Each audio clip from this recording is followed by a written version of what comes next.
Volám sa Igor Polčan a som predseda asociácie Envisan. V mene našich členov chcem reagovať na zavádzajúce polopravdy ministra životného prostredia Tomáša Tarabu. Ide o parlamentný výbor. Napríklad poviem to ako pani Štolová. Ona zvoláva výbor nejakým environmentálnym záťažam. Vy ste si to všimli, akým listom ona operuje? Ona dostala list Envisanu. Viete, čo je Envisan? To je združenie súkromných spoločností.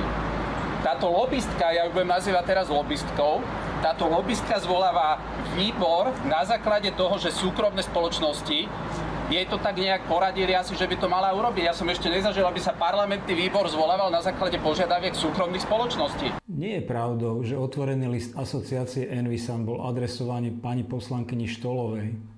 Bol adresovaný predsedovi výboru Národnej rady Slovenskej republiky pre pôdohospodárstvo a životné prostredie potom, ako zlyhali všetky ostatné možnosti komunikácie s vedením rezortu.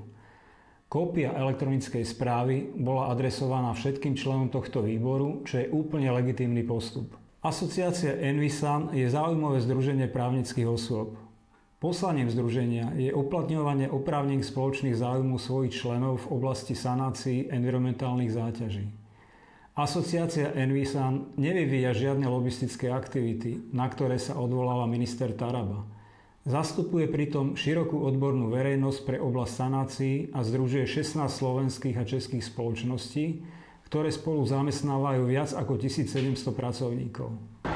A viete, kde je problém? Pretože tie súkromné spoločnosti pochopili, že Taraba bude robiť odstraňovanie environmentálnych záťaží cez štátne spoločnosti.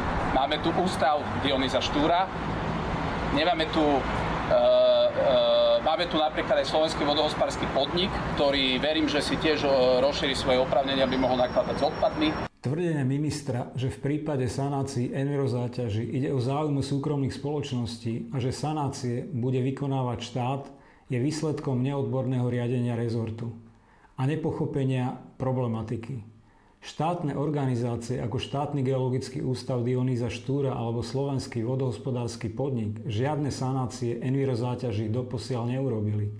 Nemajú s touto problematikou žiadne skúsenosti ani technické a personálne kapacity.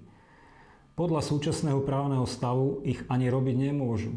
Všetky sanačné práce doposiaľ na Slovensku realizovali výlučne súkromné spoločnosti. A im toto vadí, im zrazu vadí, že tie peniaze ja nebudem tlačiť do vačiek nejakých súkromných firiem, tak ona čo urobí? Ona zvolá parlamentný výbor na základe podnetu súkromných spoločností. To tu ešte nebolo.